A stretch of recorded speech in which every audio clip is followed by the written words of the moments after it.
So if you allow me to share with you the latest developments that took place. So in December last year, it just, almost less than 1 month ago, in Astana, we held the 12th session of our Joint Intergovernmental Commission. At the sidelines of this event, we also organized a business forum and a joint working group on trade and investment. So your delegation was headed by Secretary Kazmi, Secretary of Economic Affairs, and we discussed a broad range of issues that we have in our bilateral agenda today.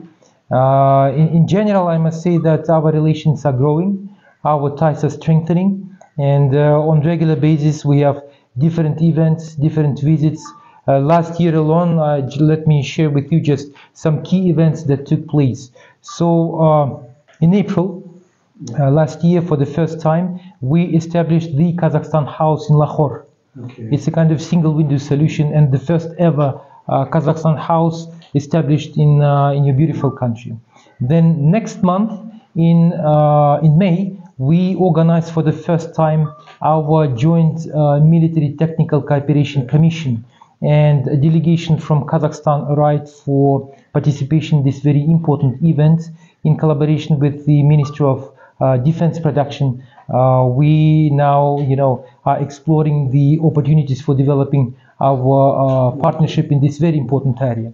Then in June, again for the first time in Astana, we organized bilateral political consultations, and we are planning to organize the third round in Islamabad at the beginning of this year. Then in July, we launched flights finally from Almaty to Lahore.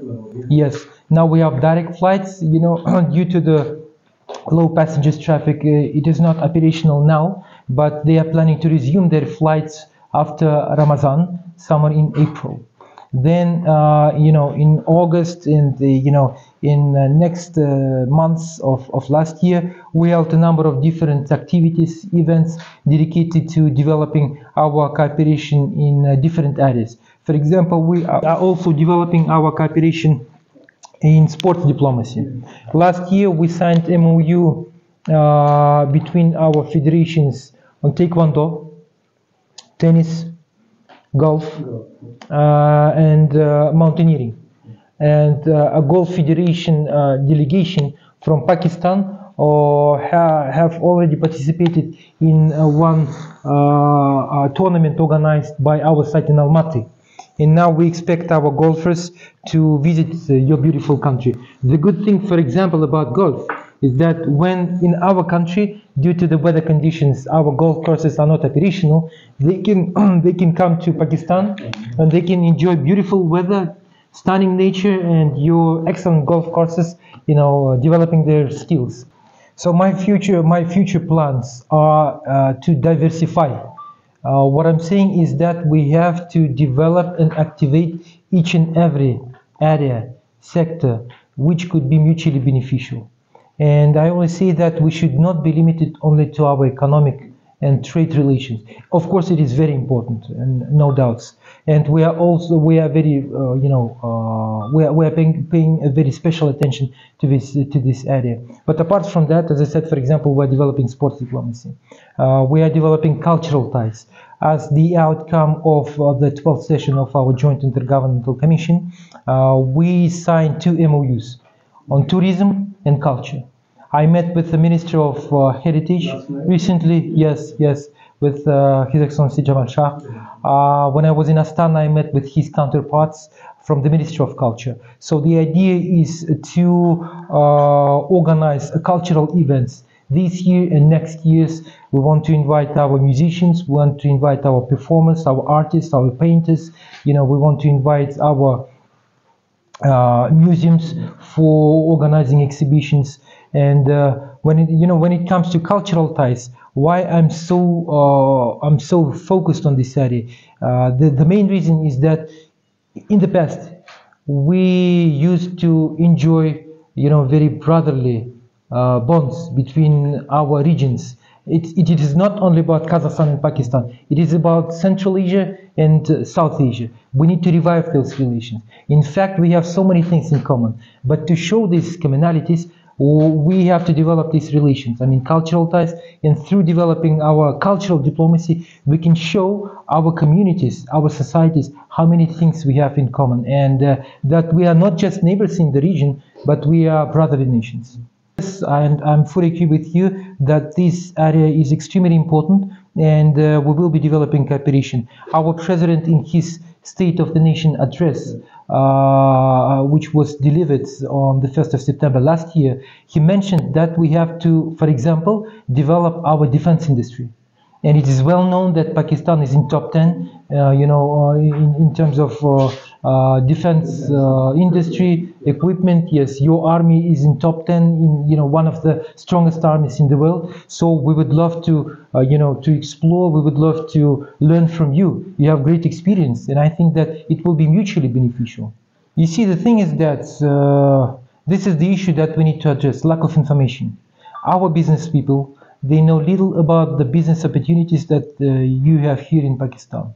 And that's why we are organizing on regular basis visits of our business community to your beautiful country. According to our statistics, our bilateral trade is $37 million. According to your statistics, our bilateral trade is $100 million. You see the great discrepancy. The reason why: the first one is that we don't have direct exchange of information between relevant authorities. The second issue is that, in fact, these figures, they show that our trade is not that big, and we are, still far below from the real potential that we have. I always say that we have to cross at least 1 billion. So our president said that we need to develop so-called North-South international transport corridor, and in this term, Pakistan plays a very crucial role.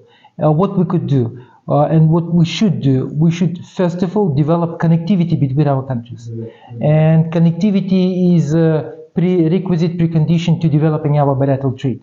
And that's why I do believe that this is the first point that we should, discuss and we should resolve. As soon as we establish safe, sustainable, effective routes connecting our countries, our bilateral trade will be, booming. You will see it. And as I said, right now we have a delegation of business people in Lahore. They are participating in the expo dedicated to healthcare and engineering. In fact, this exhibition, the first took place back in 2022, and this is the third exhibition, and our delegation is participating on regular basis. So this is why, and by the way, this delegation has been arranged by the Embassy of Pakistan in Astana. They organized these business people, and they invited our entrepreneurs to visit Islam, to visit Lahore. So we are, as you see, we are developing this collaboration on regular basis. We have different visits, different discussions. CPAC is a very important project, not only for China and Pakistan, but also for Central Asia as well. The thing is that, as I said, to develop our bilateral trade, we have to develop regional connectivity. Why I'm stressing on regional is because to connect Kazakhstan and Pakistan, we have to cross at least 2 countries in the region, be it Uzbekistan, Kyrgyzstan, Afghanistan, Turkmenistan, or even China. And when it comes to CPEC, we could use this route to connect our countries. We, as one of the options that we have to connect our countries, it is actually already connecting our countries, the Karakorum Highway, which goes from Pakistan to China, then Kyrgyzstan and Kazakhstan. We could use this Karakorum Highway and CPEC to deliver goods between our countries. And I do believe that CPEC is very important in terms of getting access to the warm waters. As you might know, Kazakhstan is the largest landlocked country in the world. And our Central Asian region in general is a landlocked region. So that's why I think this cooperation with Pakistan in terms of developing our connectivity, and our president stressed several times that one of the main priorities for our government is to develop our export and transit potential. And in this term, I think that Pakistan can and will play a very crucial role. In general, I must say that Kazakhstan and Pakistan can serve each other as regional hubs. You you can use Kazakhstan as a transit country to, for example, travel to the European destinations.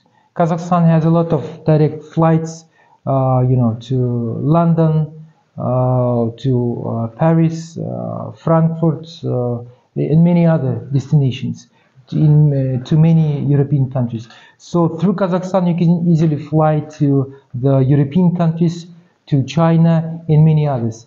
Vice versa, through Pakistan, Kazakhstan can have access to the warm waters, and through seaports based in Gwadar and Karachi, we can have access. We can enter the most populous markets in the world today. I mean, Africa and Southeast Asia.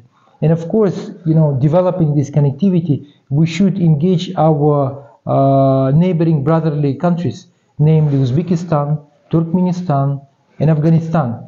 So what I'm saying is that it will be beneficial not only for our two countries, Kazakhstan and Pakistan, but through developing regional connectivity, we will be positively influenced in general situation in the region. And Afghanistan can serve as a transit country, connecting. It is already serving as a transit country, connecting Pakistan with Central Asian nations. In fact, our government on regular basis sends delegations to Afghanistan. And last year, we held one of the biggest business forum, Kazakhstan-Afghanistan Business Forum. Something like 200 business people from Afghanistan came to our capital, to Astana, to discuss business between our countries. Whenever people ask us about cooperation with Afghanistan, we always say that our first priority is to restore our trade relations, and our second priority is to provide humanitarian assistance. We have to help Afghanistan to overcome severe crisis, economic crisis that they face today. People on the ground are suffering from different problems, and I do believe that through our collective measures in the region, we can help Afghanistan, and we can develop collaboration with the Taliban government, and finally they understand that we are neighbors. We are neighboring countries, so we are interested in a stable Afghanistan. In fact, more than 10 years ago, it was in 2010 when our government, the first government ever, which established a special scholarship program for the Afghan youth. More than 1,000 Afghan youngsters have been invited to Kazakhstan, and till now we are inviting on a regular basis Afghan youth to study at our universities in Kazakhstan, just to show them another way of life, that we are Muslims, we share the same values, we share the same religion, but at the same time we have a little bit different way of developing our society, and they can enjoy the same harmony and peace in their own country. The good thing about our cooperation is that we have what you need and you have what we need. So when it comes to Pakistan, we would love to learn your experience in textile. You are in top 10 in the world. Pharmaceuticals, surgical instruments, sports goods, agriculture, machinery. For example, there are a number of items, agricultural products that you grow here, right? Mango, guava, dates, falsa, which cannot be grown in Kazakhstan due to other weather conditions. So what we would love to bring the sweetest mangoes in the world from Pakistan to our country. I always say that we have to develop mango diplomacy. Everyone loves mango. Mango diplomacy is something very special, believe me. And everyone knows that Pakistan has one of the sweetest mangoes in the world. And whenever I send mangoes to Kazakhstan, I always receive questions, when will we have next packs of mangoes? So machinery. There are so many things that we can learn from your experience. You have such a great experience, such a tremendous potential in terms of your in terms of different industries, and vice versa. Kazakhstan can help you in terms of grain, wheat. Kazakhstan in top 10 in the world in terms of wheat exporters. Then we can discuss export of our energy resources. You need energy, we have it. Be it oil, gas, coal, fertilizers, another very important area. Yes, the thing is that we have our land is blessed by Allah Almighty We have so many different types of natural deposits in Kazakhstan. So we would love to share with this all this wealth that we have with our brothers and sisters in Pakistan. But again, it's about connectivity. As soon as we develop connectivity, we will be able to deliver our goods. We are interested in developing those rail connections, and we will be discussing all these things. In fact, 4 years ago, we have established 3 joint working groups on trade, on energy, and on transport. Within the framework of our joint working group on transport, we will be discussing all the options that we have in terms of connecting our countries, be it direct flights, rail connections, or land routes. So we will be discussing all these options, and I do believe that rail connectivity has a very good potential, because as you might know, bulks can be delivered only only by sea or railroads. So we don't have sea. So we have to develop railroads, and it will help to boost our transit potential. It will help to boost our bilateral, our trade, not only with Pakistan, but through Pakistan, as I said, with African countries, Southeast Asian nations, so on and so forth. Well, the Pakistan exchange program in education, do you have any kind of special things to that? Last year alone, our universities, they have signed at least something like 15 MOUs.